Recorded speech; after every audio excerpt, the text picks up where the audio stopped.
అండి, నమస్తే. Welcome back to mama's kitchen. ఈ రోజు వీడియోలో వైట్ సాస్ పాస్తా ఎలా తయారు చేసుకోవాలో చూపించబోతున్నామండి. చాలా ఈజీగా చేసుకోవచ్చు అండ్ టేస్ట్ అయితే అచ్చం రెస్టారెంట్లో చేసిన పాస్తా లాగా క్రీమీగా చీజీగా సూపర్ టేస్టీగా ఉంటుందండి. సో మరైతే లేట్ చేయకుండా వైట్ సాస్ పాస్తా ఎలా తయారు చేసుకోవాలో చూద్దాం పదండి. ముందుగా పాస్తాని బాయిల్ చేసి పెట్టుకుందాం. సో దానికోసం స్టవ్ పైన పాత్రలో నీళ్లు పోసుకోవాలి. సో మనం తీసుకున్న పాస్తా క్వాంటిటీని బట్టి ఆ పాస్తా బాయిల్ అవ్వడానికి వీలుగా ఉండేలా నీళ్లు పోసుకోవాలన్నమాట. ఇప్పుడు ఇందులో కొద్దిగా ఉప్పు అలాగే 2 టేబుల్ స్పూన్ల దాకా ఆయిల్ పోసుకొని నీళ్లు బాయిల్ అయ్యే వరకు వేడి చేసుకోవాలి. చూడండి, నీళ్లు ఇలా బాయిల్ అవుతున్నప్పుడు ఇందులో 200 గ్రామ్స్ దాకా పాస్తాని వేసుకోవాలి. ఇందులో చాలా రకాల షేప్స్ ఉంటాయండి. అలాగే వచ్చేసి గోధుమ పిండితో చేసిన పాస్తా, ఇంకా మైదా పిండితో చేసిన పాస్తా ఇలాగా మార్కెట్ లో కానీ లేదంటే ఆన్లైన్ లో కానీ అవైలబుల్ గా ఉంటాయండి.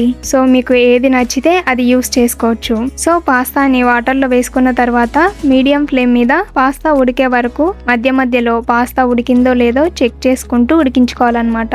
అన్ని రకాల పాస్తాలు ఒకే టైంలో బాయిల్ అవ్వండి. సో మనం ఏ పాస్తా అయితే తీసుకుంటామో ఆ ప్యాకెట్ పైనే టైం కూడా మెన్షన్ చేసి ఉంటారండి. సో దాన్ని బట్టి పాస్తాని ఉడికించుకునేటప్పుడు చెక్ చేసుకుంటూ ఉడికించుకోవాలి. ఇక్కడ మేము తీసుకున్న పాస్తా అయితే నియర్లీ 15 మినిట్స్ పట్టిందండి. సో పాస్తాని మరీ మెత్తగా ఉడికించుకోకుండా ఇలా గోటితో గిల్లితే కట్ అయ్యేలాగా ఉడికించుకోవాలన్నమాట. సో ఇప్పుడు స్టవ్ ఆఫ్ చేసి స్టెయినర్ లో వేసుకొని స్టెయిన్ చేసుకోవాలి. వాటర్ మొత్తాన్ని ఇలా రిమూవ్ చేసుకొని ఇది పూర్తిగా చల్లారే వరకు పక్కన పెట్టుకుందాం. ఇప్పుడు స్టవ్ పైన కడాయిలో ఆయిల్ కానీ లేదంటే బటర్ కానీ వేసుకోవాలి. ఇలా బటర్ చక్కగా మెల్ట్ అయిన తర్వాత మనకు నచ్చిన వెజిటేబుల్స్ ని ఇందులో యాడ్ చేసుకోవాలి. సో మేమైతే ఇక్కడ 1 కప్పు ఉల్లిపాయ ముక్కలు, అలాగే 1 కప్పు క్యారెట్ ముక్కలు, అలాగే 1 కప్పు క్యాప్సికమ్ ముక్కలు వేసుకుంటున్నాం. సో ఇలా మీకు నచ్చిన వెజిటేబుల్స్ ని ఇందులో వేసుకొని ఇవన్నీ ఇలా చక్కగా కలుపుకున్న తర్వాత ఇందులో ఈ వెజిటేబుల్స్ కి సరిపడేలాగా కొద్దిగా ఉప్పు వేసుకోవాలి. ఇప్పుడు ఇందులో వేసుకున్న వెజిటేబుల్స్ అన్ని కాస్త మగ్గే వరకు మీడియం ఫ్లేమ్ మీద కలుపుకుంటూ ఫ్రై చేసుకోవాలి. చూడండి, వెజిటేబుల్స్ అన్ని ఇలా కాస్త ఫ్రై చేసుకున్న తర్వాత ఆల్రెడీ మేము ఇక్కడ స్వీట్ కార్న్ లో కొద్దిగా ఉప్పు వేసుకొని బాయిల్ చేసి పెట్టుకున్నామండి. సో 1 కప్పు దాకా బాయిల్ చేసుకున్న స్వీట్ కార్న్ ని కూడా ఇందులో వేసుకుంటున్నాం. స్వీట్ కార్న్ ని బాయిల్ చేసి పెట్టుకున్నాం కాబట్టి వీటిని లాస్ట్ లో వేసుకుంటున్నాం అన్నమాట. సో అలాగే ఇందులో 1/2 టేబుల్ స్పూన్ దాకా బ్లాక్ పెప్పర్ పౌడర్ వేసి ఒకసారి మళ్ళీ బాగా కలుపుకోవాలి. సో ఇలా కలుపుకున్న తర్వాత ఈ వెజిటేబుల్స్ ని వేరొక బౌల్లోకి తీసుకొని పక్కన పెట్టుకోవాలి. ఇప్పుడు అదే కడాయిలో 2 టేబుల్ స్పూన్ల దాకా బటర్ వేసుకొని కరిగించుకోవాలి. మీకు ఇష్టమైతే ఇందులో వెల్లుల్లిపాయల్ని సన్నగా చాప్ చేసుకొని కూడా వేసుకోవచ్చండి, చాలా బాగుంటుంది. అలాగే ఇందులో 3 టేబుల్ స్పూన్ల దాకా మైదా పిండిని వేసుకొని 1 నిమిషం పాటు కలుపుకోవాలి. ఇలా కలుపుకున్న తర్వాత ఇందులో 1 గ్లాస్ దాకా పచ్చి పాలను వేసుకోవాలి. పాలు పోసుకున్న వెంటనే విస్కర్ తో కంటిన్యూగా కలుపుకుంటూ ఉన్నామంటే మైదా పిండి ఉండలు కట్టకుండా పాలల్లో చక్కగా కలిసిపోతుందండి.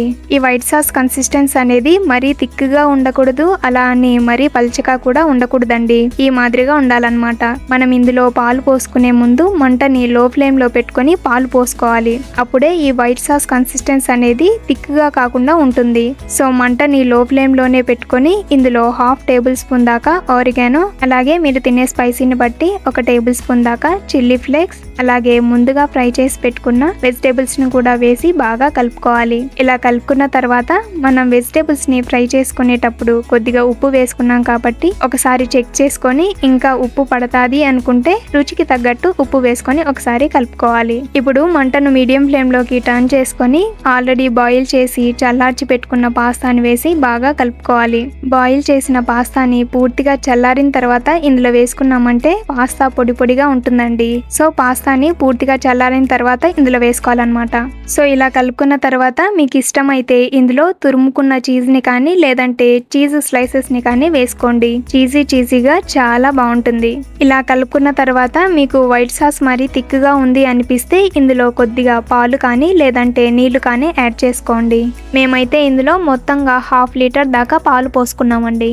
ఇప్పుడు ఒక 2 నిమిషాలు కలుపుకుంటూ ఉడికించుకున్నామంటే ఇందులో వేసిన చీజ్ కూడా ఇలా చక్కగా మెల్ట్ అవుతుంది. సో అంతేనండి, చూసారు కదా, వైట్ సాస్ పాస్తా రెడీ అయిపోయింది. ఇప్పుడు వేరొక బౌల్లోకి తీసుకుందాం. పైన కొద్దిగా ఆరిగానో అలాగే చిల్లీ ఫ్లేక్స్తో సర్వ్ చేసుకుంటే చాలా బాగుంటుందండి. మనకు అందుబాటులో ఉన్న ఇంగ్రీడియంట్స్తోనే చాలా సింపుల్గా ప్రిపేర్ చేసుకోవచ్చండి. క్రీమీగా చీజీగా చాలా బాగుంటుంది. సో ఇలా చేసిన వైట్ సాస్ పాస్తా చిన్నపిల్లల నుండి పెద్దవాళ్ళ వరకు కూడా అందరూ ఇష్టపడతారు. సో మీరు ఇంట్లో ట్రై చేసి ఎలా ఉందో మీ ఫీడ్బ్యాక్ని మాతో షేర్ చేసుకోండి. ఈ వీడియో మీకు నచ్చితే లైక్ చేయండి, మన ఛానల్ని సబ్స్క్రైబ్ చేసుకోండి. బాయ్.